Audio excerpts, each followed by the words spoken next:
Assalamualaikum warahmatullahi wabarakatuh. Hai everyone, perkenalkan nama saya Nadia Handayani.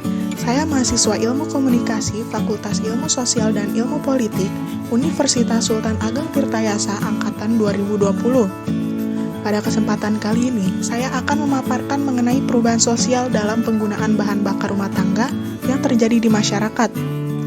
Tentu dalam hal ini pula akan dikaitkan dengan salah satu teori komunikasi, yaitu teori difusi inovasi.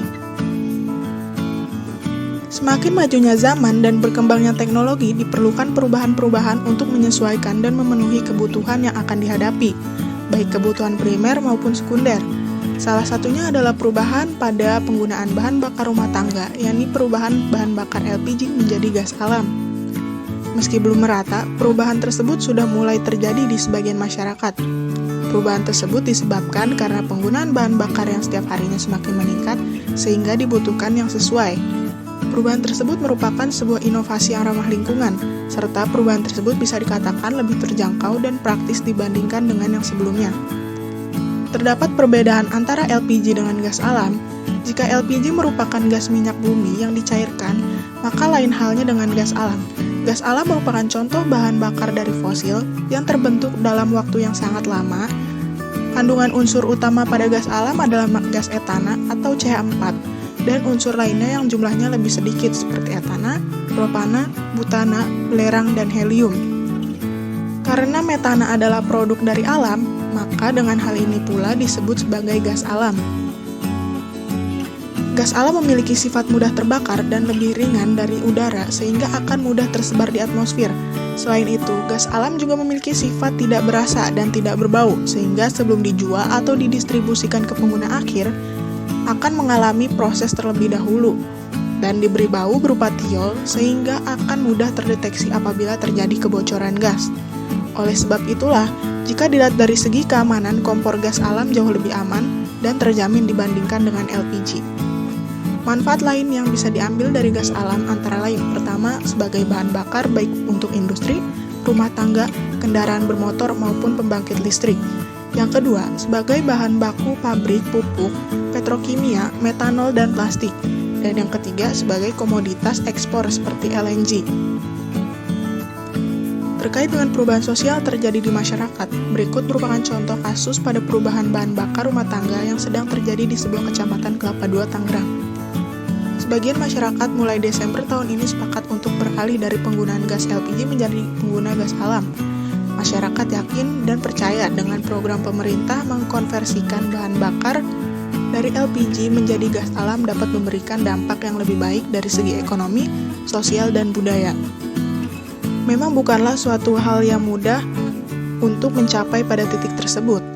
Diperlukannya upaya dalam mensosialisasikan dari seorang pemerintah setempat untuk mengajak warga beralih ke gas alam. Serta dalam hal ini komunikasi memiliki peran yang sangat besar, yang mana dari proses komunikasi tersebut akan menghasilkan sebuah inovasi terbaru, dan oleh karena itu fenomena konversi memiliki keterkaitan dengan teori difusi inovasi. Dalam Kamus Bahasa Indonesia, difusi memiliki arti proses penyebaran baik kebudayaan, teknologi, ataupun ide dari satu pihak ke pihak lain. Sedangkan inovasi berarti pembaharuan atau pemasukan hal-hal yang baru. Oleh karena itu, dapat disimpulkan bahwa teori difusi inovasi merupakan salah satu teori komunikasi yang memiliki kaitan dengan penyebaran dari suatu pembaharuan baik berupa kebudayaan, teknologi, maupun ide dari satu pihak ke pihak lain. Teori difusi pertama kali diperkenalkan pada tahun 1962 oleh Everett M. Rogers yang menjelaskan tentang cara pengenalan dan adaptasi suatu inovasi oleh suatu komunitas. Dalam teori ini, beliau menjelaskan bahwa proses difusi inovasi terdiri dari 4 tahapan, yaitu yang pertama, pengetahuan, yang menyangkut kesadaran individu terhadap adanya inovasi beserta fungsi dari inovasi tersebut. Yang kedua adalah persuasi, merupakan tentang sikap individu dalam menerima atau tidak inovasi tersebut. Yang ketiga adalah keputusan, adalah peran individu dalam menentukan pilihan untuk mengadopsi atau menolak inovasi. Serta yang terakhir adalah konfirmasi, yaitu peran individu dalam mencari pendapat yang menguatkan keputusan yang telah diambilnya. Dan bersifat fleksibel atau bisa berubah jika pesan inovasi yang diterima berlawanan antara satu dengan yang lain. Sehingga dapat dikatakan pengalihan bahan bakar gas alam sebagai bahan bakar rumah tangga bisa disebut sebagai inovasi yang baru untuk dikembangkan pada masyarakat. Dengan artian bahwa kata baru bukanlah berarti untuk sebuah inovasi ini baru, namun juga ini berarti adalah hal yang baru bagi masyarakat sebagai penerima inovasi. Berlangsungnya suatu perubahan sosial disebabkan oleh masuknya atau diperkenalkannya hal-hal, gagasan, dan ide yang baru. Dengan demikian, masuknya suatu inovasi ke tengah sistem sosial diperlukan sebuah komunikasi, dan hal itulah yang menjadi faktor penting agar terjadinya suatu perubahan sosial. Dalam komunikasi terdapat transaksi atau saling tukar informasi di antara para partisipan, yang dengan caranya sendiri telah memberikan kontribusi pada proses tumbuhnya pengertian yang sama.